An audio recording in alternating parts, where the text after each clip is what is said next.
Welcome to Hyperfixation Investigations, the podcast where two neurospicy best friends take time 2 Saturdays a month to info dump their research deep dive of the week. Lovingly produced and copyrighted by Wolf and Stag Productions. Today's fun fact is, the manor used as Dr. Frankenfurter's castle is actually known as Oakley Court, which was built in 1857 and has been used as a set piece in approximately a dozen films during the 50s, 60s, and 70s, before being refurbished and made into a hotel in 1981. Good evening, I'm Kara, and I will be leading this week's episode, The Rocky Horror Picture Show, part 1 of our mini-series, From Stage to Screen. Good morning, I'm Josh, and I'm just along for the ride. For those of you joining for the first time, how things work here is Kara will be guiding us through a mini lecture on the topic, and we'll discuss and ask questions throughout the episode. Expect a lot of tangents. We switch off duties each episode, so next time, expect Josh to lead the episode. Now to our regularly scheduled program. Kara, what have you been hyperfixating on this week? So we are currently around the time of the 50th anniversary of the Rocky Horror Picture Show's U.S. release. This film and the stage show that predates it have become cult classics of the stage and screen and are, I think, among a lot of people, a favorite Halloween time event. Oh, absolutely. Yeah. So we're mostly going to be covering kind of the history and overview of the timeline of the stage show and the film. Okay. We'll get into the summary very briefly because I don't really want to give too many spoilers for the summary if people haven't seen the show. Right, because a lot of people have, but yeah, a lot of people haven't. It's really funny watching somebody who hasn't experienced it for the first time. Yeah. So we're not really going to get into the story. We're kind of just going to briefly run through that summary. And what we're mostly going to be talking about is interesting parts of the timeline of the history of the show and the movie and the cultural aspects of it. Sure. So we're mostly going to be focusing in 1973 to 1977, which was...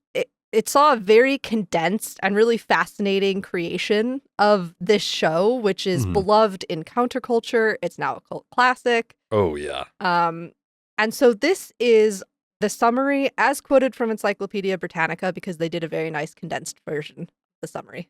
I wasn't expecting Encyclopedia Britannica, but sure. Yep. In fact, I almost thought you were going to say Encyclopedia Brown for a second. I don't know why. Good. But I think it's just that kind of day. It is that kind of day. We're on a time crunch here, folks, and Yes.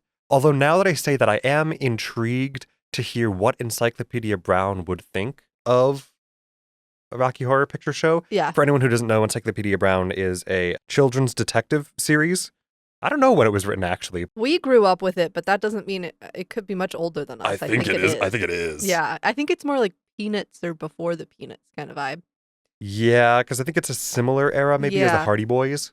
Wasn't it originally a comic? Okay, anyway, we're going to get completely... I don't know. We're going to get completely off.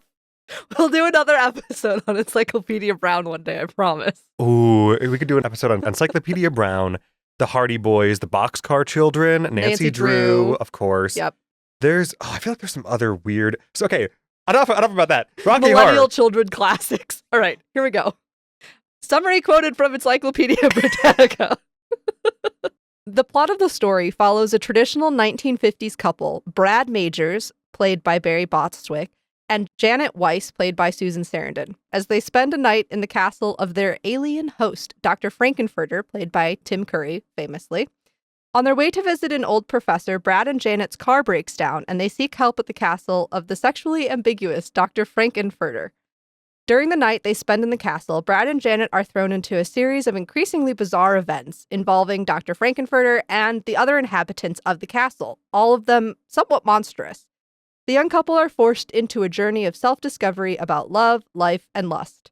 The musical is influenced by glam rock, and its gothic quality is underscored by the allusions to Frankenstein's monster. For example, the blonde, muscular, tanned Rocky Horror is a creation of Dr. Frankenfurter. Yes. That's all we're going to tell you because anything else would be spoilers. Yeah. All right, so now we're going to jump somewhat briefly into the timelines of the stage show and the film. And I will tell you these timelines overlap. So you're probably going to hear months and years repeated, but I'm just going to focus on the stage show first, and then we'll focus on the film since the stage show came first. Weird. almost like the title of the non-consecutive miniseries you mentioned at the beginning indicates from stage to screen. to screen. And you know what the great thing about that is? We can do musical to film adaptations, we can do film to musical adaptations, and we can just do film or just stage shows. And that miniseries title still encompasses all of it. The beauty of versatility. We love it. So the stage musical is called The Rocky Horror Show. So picture was added for the film. Of course. Sense. Especially when a lot of films used to be called picture Pictures. shows. Yep. So this was released in 1973 or premiered in 1973. The music, lyrics, and book were written by Richard O'Brien, and it was created as a somewhat comedic tribute to sci-fi and horror genre B movies from the 1930s through the 1960s. Jim Sharman produced and directed the stage show, and it premiered in London at the Royal Court Theatre upstairs on June 19th, 1973. Now, Richard O'Brien and Jim Sharman are also very heavily involved in the film as well. So there's a lot of crossover between the stage show's cast and production team and the film's cast and production team. Which I think is honestly pretty cool. Yeah, and it's because it doesn't happen a lot in it really doesn't. adaptations. No. And because I think part of the reason why it worked that way is because of how quickly the film came after the stage musical. Gotcha. I mean, it was in within 2 years of each other kind of a thing. Oh, gods. Yeah, that's a quick turnaround. Yeah. So the stage show came to the U.S. with preview showings, which started in March of 1974 at the Roxy Theater in Los Angeles. It began its first Broadway run at the Belasco Theater in New York City on March 10th, 1974. Another kind of key date for the stage show, it's continued to run.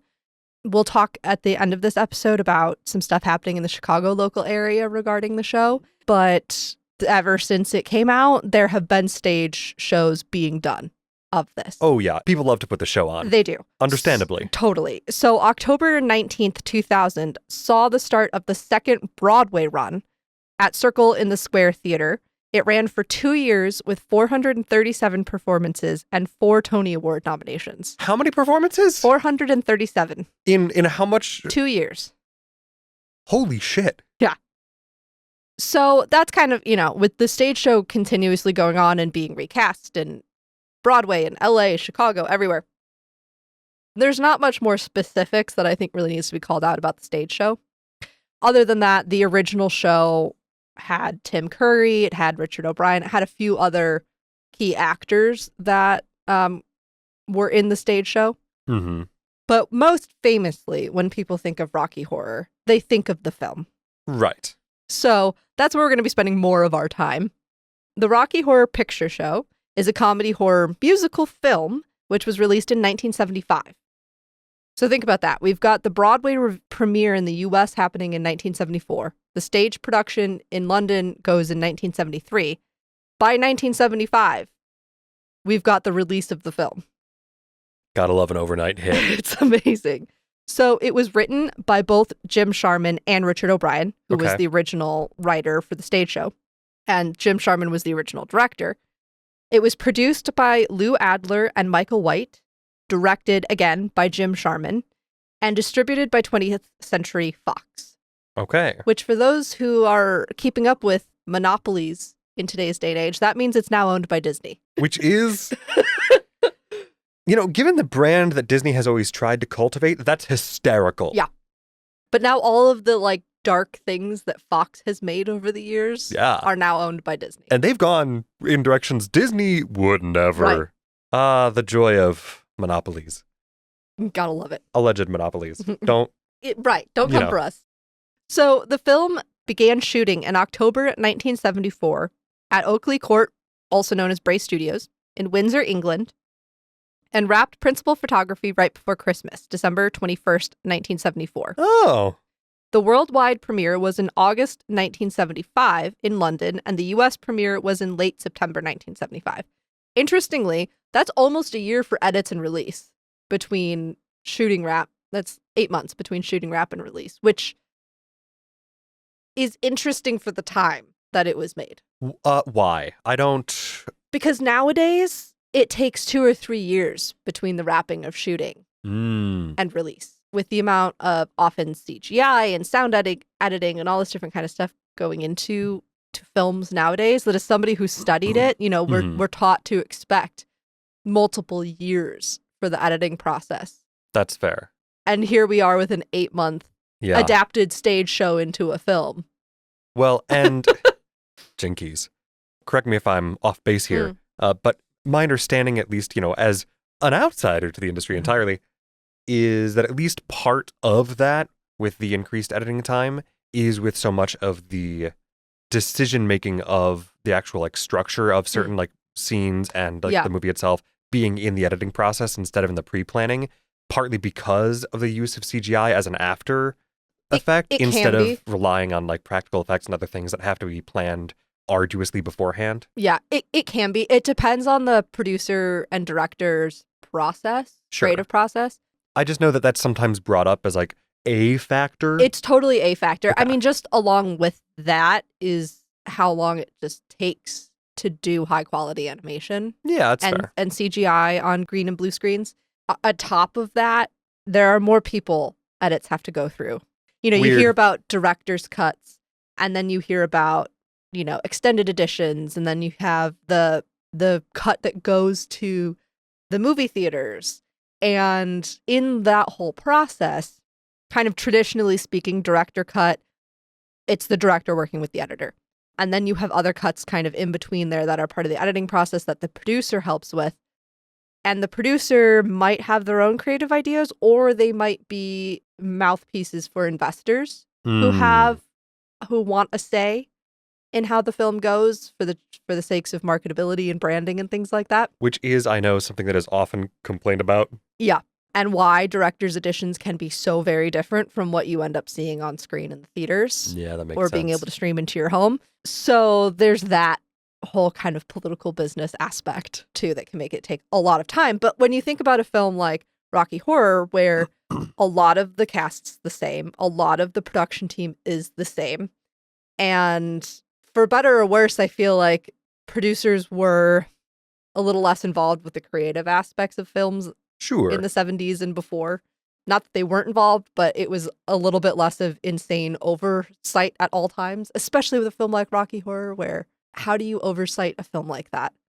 It's when the whole point of the film is to be kind of extreme in nature, Right. And again, given the way in which it was produced and created as a film, especially, it makes a lot of sense for this particular project to be like that. But it is also interesting how much like a stage production the movie still is. Yeah. Which also again, makes sense given that it was a stage show first. Yes. And you can see how that would affect editing. Yes. Because stage shows don't have the joy of editing, So they're edited to be what they need to be as they are performed on stage, which means when you really do a decent translation of a stage show to a film, your editing in large parts is already done for you. Mm-hmm. Unless you're changing a bunch of stuff. Right. That, at least in my mind, that seems like it's mostly a decision between various takes. And if you need to shore up certain things or something wasn't captured quite right. Yeah, if you have to go back and do ADR or things like that. Yeah. Sure. Again, having only limited knowledge myself. Yeah, that makes sense, though. Yeah. I'm just going to briefly go over the main cast of the film for those who don't know. So Tim Curry was Dr. Frankenfurter. What an icon. Susan, you say it's Sarandon? As Janet Weiss, or Weiss, depending on how you pronounce that. Barry Bostwick is Brad Majors. Richard O'Brien, that name should sound familiar. He is the writer, as Riff Raff. Patricia Quinn as Magenta. Little Nell as Columbia. Jonathan Adams as Dr. Everett V. Scott. Peter Hinwood as Rocky Horror. Trevor White is often uncredited, but considered to be likely Rocky's singing voice. Interesting. Meatloaf. Yes, that Meatloaf. Yep. As Eddie. God, it still always gets me. There's Meatloaf. There's Meatloaf. And Charles Gray, who plays a criminologist. It did poorly when released in movie theaters originally, but how it's become a cult classic is that it was championed by Tim Deegan of 20th Century Fox and Denise Borden, who was then the manager of the Waverly Theater. to be screened at the midnight movie slot at the Waverly. Its first midnight showing was April 2nd, 1976, and September of 1976 marked the beginning of the immersive audience participation that the film has become famous for, and we'll get more into that in a bit. In the 1970s, midnight screenings, for those who aren't aware, were often filled by cult classics or non-mainstream films as a part of counterculture. By the spring of 1977, the Rocky Horror Picture Show fan club was created by Sal Piro and other regular attendees and participants. And now Sal has written a book, which I'll talk about briefly later on. He's also helped create the fan website where a lot of this information was found. A lot of the timeline information and stuff has been consolidated there. I do love some good documentation consolidation. Yeah. So other key dates include Halloween 1985, the 10th anniversary of the film. Key creative from the film attend, and the Rocky Horror Picture Show fan club is officially recognized by 20th Century Fox as an international fan club. Interesting. And at that time, Sal Piro is the president of it. So that's kind of the level of involvement we're talking about with Sal. So we're going to talk next about the culture and the immersive environment aspect. So I think this might actually be a good point for our intermission. Oh, okay. Duly noted. With a bit of a mind flip, you're into the time slip. The time slip being intermission. Go grab your favorite movie snacks and relax. For those who appreciate social media updates and episode reminders, please follow us on YouTube at Hyperfixation Investigations Podcast, or Blue Sky at HI-podcast, or sign up for our email list at our website and ensure you never miss a thing. And please leave a comment or review on YouTube, Spotify, Apple Podcasts, or even on our website. We love to hear from you, and it helps us a lot. If you'd like to contribute to us directly and help us to continue growing, consider subscribing to our podcast on Patreon. Also, if we sound a little different today, it's likely because we have renovated and rearranged the studio slightly over the last month as part of a secret side project coming soon. By slightly, he means more than slightly. Yes. Thanks, Mom. For those with a keen eye on our emails or a good sense of time, which is not Josh and I, to be certain, we are accurate. So thrilled and excited to celebrate this episode as our 1-year anniversary. Episode 1, Samhain, was released on Saturday, October 26th, 2024. Thank you so much for listening and encouraging Josh and I throughout this process, and we can't wait to continue bringing you new hyperfixations. Now, let's do the time warp again and venture back into our episode. It's important to understand the time in which Rocky Horror, both the stage show and the film, were coming out. It largely came out of the 1960s counterculture that existed in the US, Canada, and Western Europe, and is largely considered one of the first musicals to include gender-fluid characters. For those who are not aware, Dr. Frankenfurter is considered a transvestite. Now, we understand that that word is not kosher anymore to large swaths of the trans community, but that is typically how that character is described in the show. In the show. Right, because that's the language they had at the time, really. Yeah. So it gained its cult following, as we talked about, after becoming a midnight movie, and audience members began to show up dressed as characters, sing along to the songs like The Time Warp, and bring props. God, the props? The props are amazing. God.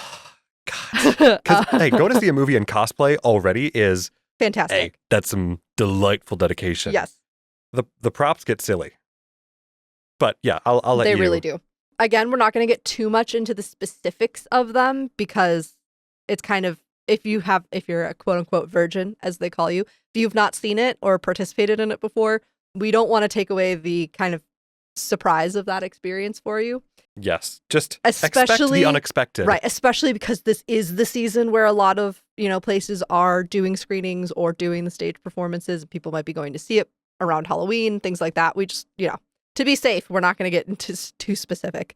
So midnight showings often now include shadow casts, which we'll talk about, call and response lines, and props that are thrown or used at specific points in the film.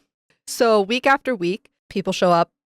I mean, people, especially when it was first becoming a mainstream part of counterculture, which is a funny sentence to say. It's a It's a counterintuitive sentence. Especially in New York. I mean, people were going Friday and Saturday nights, both Friday and Saturday night, every weekend. You know, there are people who are from kind of the original core fan club. Right. They can't even count how many times they've seen it. They have professional grade costumes that they've made by hand, and they are originators of some of these famous call and response lines, and they're the first shadow casts, and it's just the first real iteration of the fan club in New York specifically. Oh, gods. Just astounding how influential they've been to what it is today to go to Rocky Horror. So there will be people that show up in costumes as many different characters, and there are newspaper is a prop, rice is a prop, toast is a prop. I'm not going to explain to you what any of those are used for, but they're there. Use your imagination or go see it. Or go see it. Just go see it. Just go see it. Yeah. So if anybody wants to kind of delve deeper and who isn't afraid of spoilers or things like that for a really cool first-person account of what the beginnings of this counterculture and immersive environment was, Creatures of the Night is the book that Sal Piro wrote. And there is a significant article kind of excerpt taken from it called It Was Great When It All Began on rockyhorror.com, which is the main fan site now. He, as I mentioned earlier, Sal was one of the first regulars who also created some of the famous call and response lines and was the president of Rocky Horror Picture Show's fan club when it became recognized as an international group. So I'm going to quote a little bit directly from Sal's excerpts throughout this next little section because I think it's interesting to hear it from somebody's first-person accounts. So he said, quote, "I not only invented lines, if I heard someone else's line and liked it, I kept it alive by integrating it with the rest of the litany. This is how the show, quote, went public. People inventing lines and using the lines of others. An individual would yell a line, others would pick it up, then a whole group, and eventually the entire audience would shout the line together. Today, quote, old-timers say that they sometimes miss the spontaneity of a single person creating a new line. They feel that the impact is lost when over 100 people yell out lines, usually out of sync at that. I don't agree. I feel everyone reacting together to the film is part of the charm. Rocky Horror fans as a community chanting and reacting to their film with love and affection." Yeah, that's fair. Yeah. I can see the argument for both. Sure. I think, not to take a completely non-committal stance here, but I think a mix is fun because I like seeing where different fans enjoy different elements. Yeah. So if you happen to have a crowd one night where most of the crowd really loves a couple lines, but then there's like one or two guys in the back that are just screaming out the one or two random lines when nobody else is. Yeah. I love that. Yes. He also gets more into detail in this excerpt about some of the other really important first kind of, main group. So some of those people were Amy Lazarus, her friend Teresa, there was people, Bill and Lori, and anyway, there's just a whole group of, I would say it seems like about a dozen people. Original superfans? Yeah. Okay. More probably than a dozen, and we'll get into why in a minute, but a dozen that Sal mentions kind of consistently throughout this article. And it's somewhat of a long article, which is why I'm not going to go into all of these people. Part of why I touch on them is that, these are the people the first people that show up in a costume. Sure. Of Okay. Dr. Frankenfurter. The first person to start giving the Transylvania newsletter in the lines of people lined up to go see the film at night. Like they are originators of what have become these really important stalwart aspects of the culture. Mm-hmm. So there was an interesting aspect, especially in these early years, of the culture of the fan club at the Waverly in particular.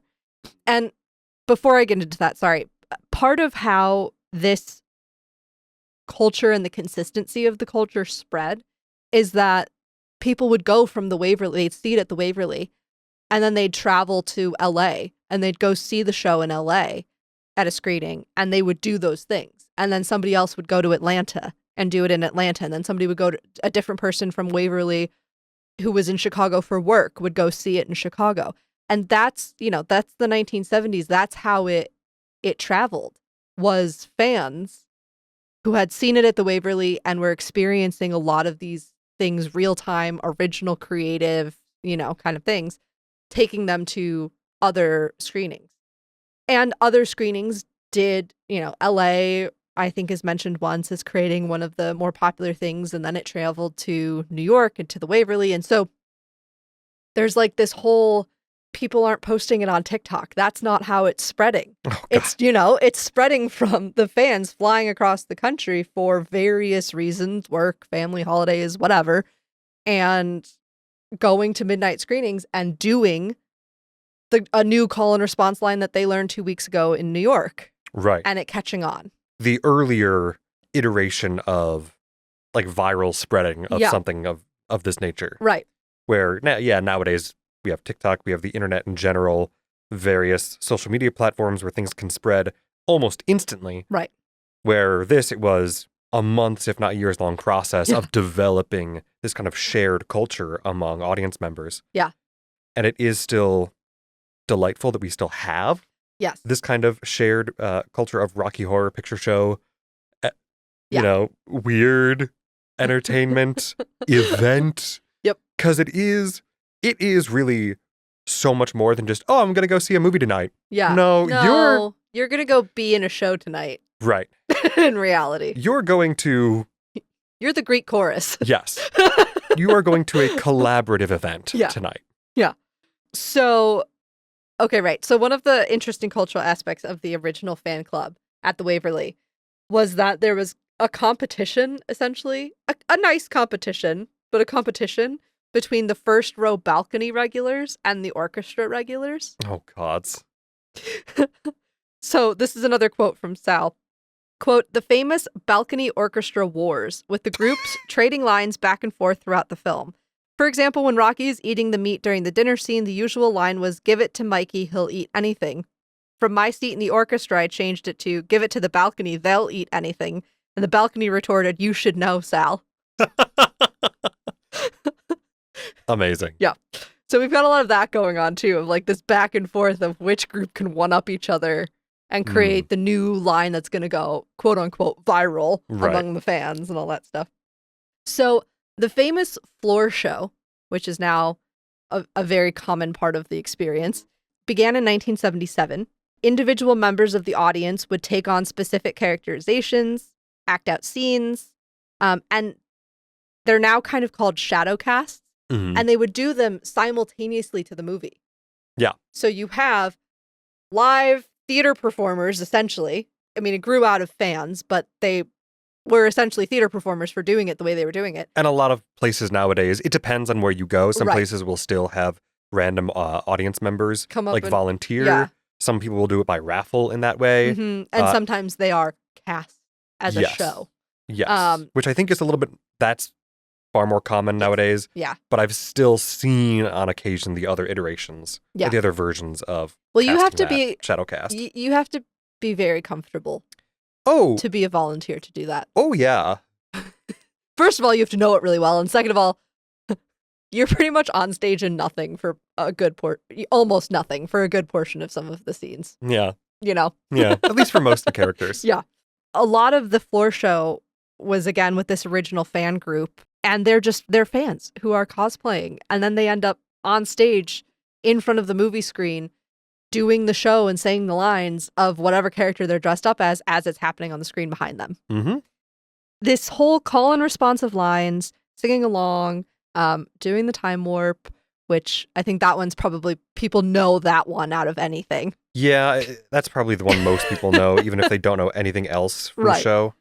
And these shadow casts and all that kind of stuff, it's an absolutely fabulous culmination into this immersive, artistic, creative event.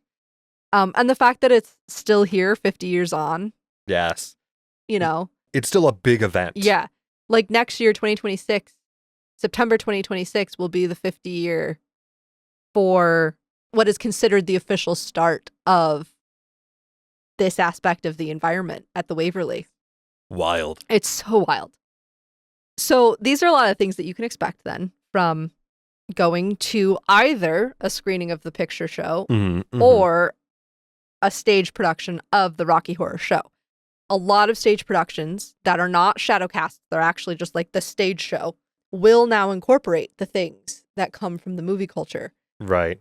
If you are going to a staged performance of the stage show, check the website, because sometimes they are immersive and sometimes they are not.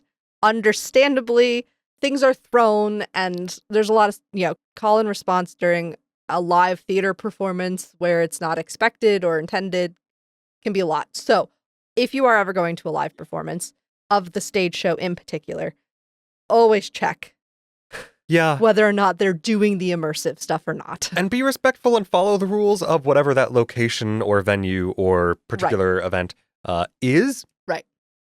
If you want to do the immersive thing, you have a much safer bet of going to a film screening of it. Yeah. You're almost certainly going to be doing the immersive stuff then. But yeah, just keep it, just beware. Yes. There was a really interesting article that I came across as I was researching this. And it's on the BBC, and it's called The Rocky Horror Picture Show, The Film That Saved Lives by Larushka Ivanzada. Oh? The author ends up interviewing Larry Weisel, who is the current president of the Rocky Horror Picture Show official fan club. At the time or like now? Now. Okay. This was written 2024. Oh, okay. So, okay.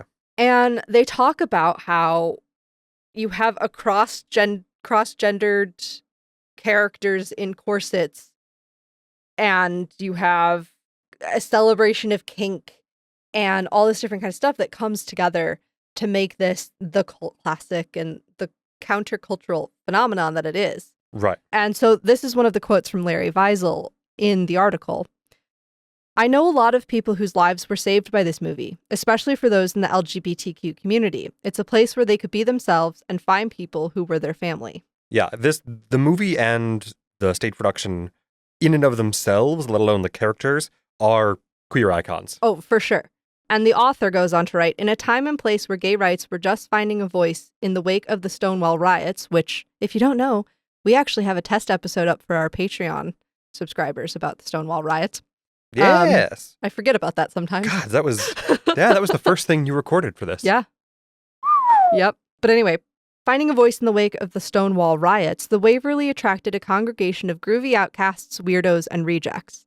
An audience hungry to celebrate a story of sexual awakening where gender fluidity and pansexualism are joyfully celebrated, where a straight, white, conventionally attractive young couple are considered the freaks, and where a sweet transvestite from Transylvania, which is a quote from the show, dressed in stacked heels, suspenders, full makeup, and little else, waltzes off with the movie. Which I think is just a great kind of culmination of why this has become a queer icon of a show. It was interesting, too, in this article, because the author asks Weisel as they go through this, things like yelling out the word slut, which happens at one point in the call and response, maybe not really something that people of today's day and age would consider PC. Yeah. Or want to do. And so they talk in this article where, Weisel says it's a little of its time. Other attitudes have shifted. Some things have become a little more ironic than they were.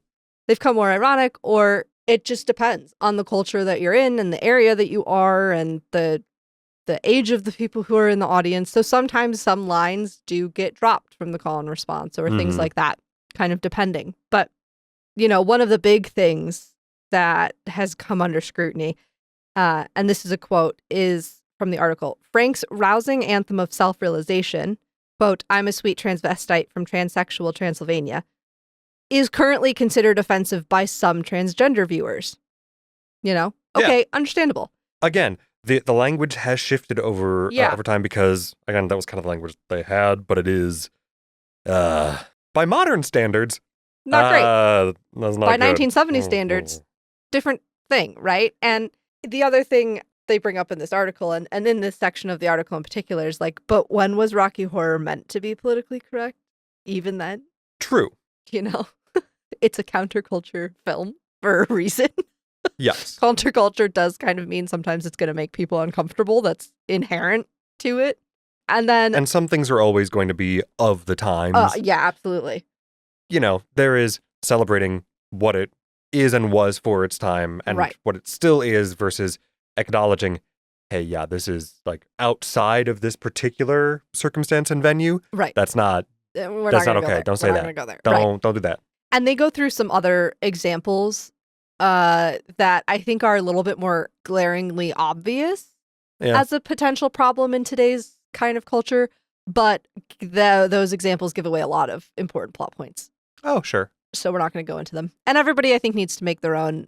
I think you need to see it and make your own decisions on what you feel comfortable with or don't. Or there are definitely conversations to be had, and I believe that having the conversations is important. But given that we're trying not to give anything away for anybody who has not yet seen the show, because the experience in and of itself this isn't actually a conversation about making things from the 1970s PC in 2025.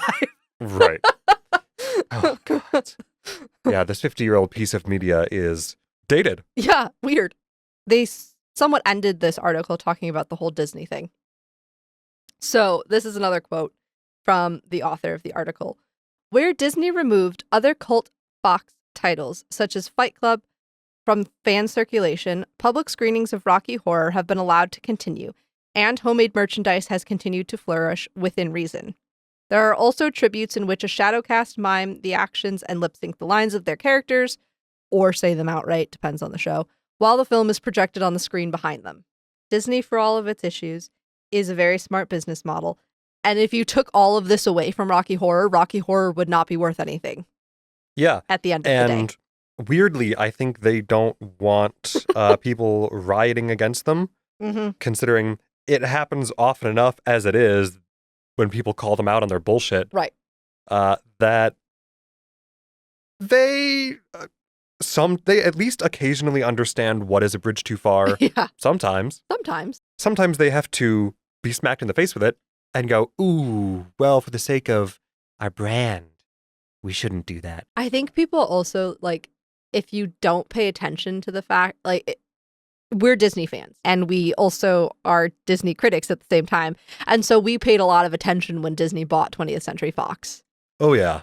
But if you hadn't been paying attention to that, and you didn't, or you didn't realize that 20th Century Fox is what produced Rocky Horror in the first place, which is kind of funny in and of itself, then you would probably have no idea that Disney now owns Rocky Horror.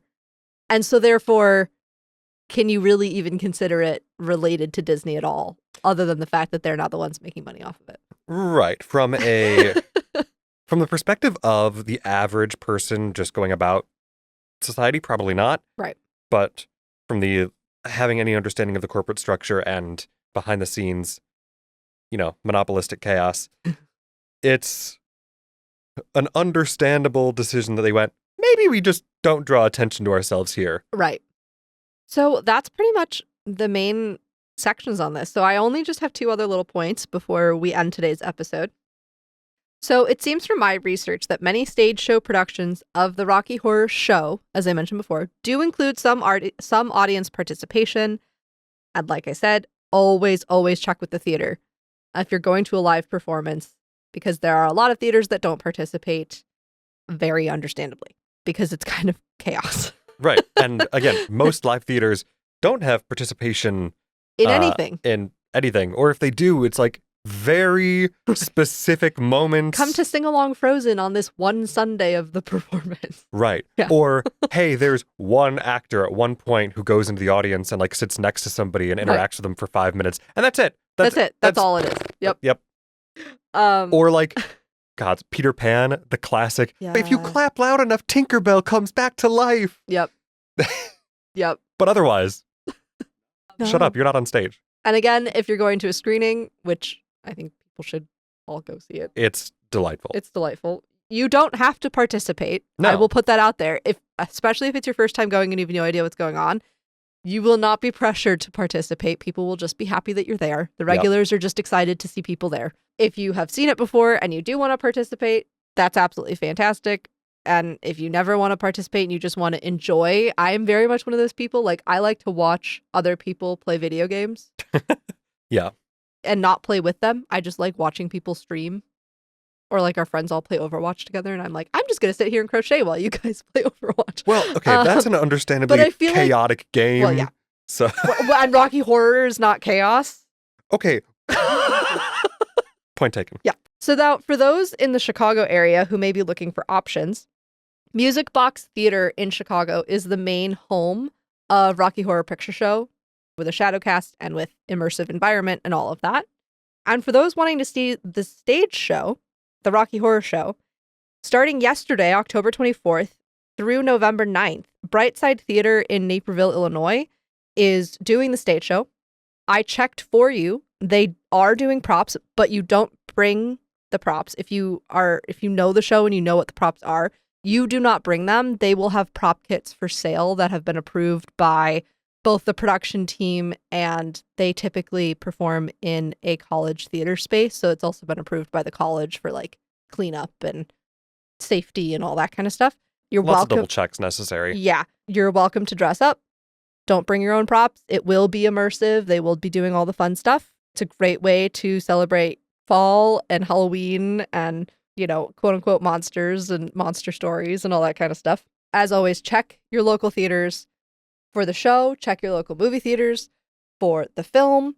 Also, you need to check if there are age limits or requirements of like if you're under a certain age, you need to be with somebody over 21, or you have to be 18 and older, or you have to be 21 and over. There are some facilities that do have age restrictions on the show. Yeah, because there's a lot of people. It is an adult show. Yes. In almost every way. Yeah. So keep that in mind. Good God. But yeah, I think that's pretty much the episode. Again, I didn't really want to go into the specifics. This isn't a conversation about the plot of the film or the actors' histories or whatever, but it is such a cool cultural phenomenon and touchstone, and it's, I think, perfect for this time of year. Yeah. I wanted to do something that was kind of out there, but still within our enjoyment for our 1-year anniversary, while also being Halloween-y-esque because we are now a week away from Halloween. Yes. And yeah, that's pretty much our episode. Yeah. It's also nice just to combine that with a celebration of queer culture. Yes. As one last little side tangent, just because it's in my brain, I also really enjoy that there are a few other cult classic movies that have, not in the same way, but have taken on similar ideas of, you show up at custom, like you throw props. Yeah. So, like there's weird call and response shit. Yeah. Which is one of the reasons I really enjoy Tommy Wiseau's The Room. Oh my God, The Room. It's because that is such a comedically, classically bad movie that everyone loves to dunk on. And the point is to dunk on it. Like you go because it's bad. You throw spoons in the air. There are people playing football in the audience. There are people shouting. Yep. It's great. Well, and there was Meanwhile, in San Francisco. I think there was one time with Rocky Horror, I wasn't able to suss out if this is a regularly occurring thing or if this just happened once and it made it into the Hall of Fame of Rocky Horror. But somebody actually rode their motorbike through the theater I believe it was New Orleans back in the 70s. Mm-hmm. That does sound like a New Orleans thing to do. And Doesn't it? In the best way possible. Yes. Yes. Yeah. Cult classics are fun, and we should definitely talk about more of them. Yes. That's a wrap on episode 25, The Rocky Horror Picture Show. If you'd like to delve further into this topic, our research sources and related images are posted on our website, hyperfixation-investigations.com. Again, that is www.hyperfixation-investigations.com. Thank you so much for listening. Follow us on social media for updates and check out our Patreon to support us directly, join our Discord community, and receive other special perks. See you next time, and remember, what's a little info dumping between friends?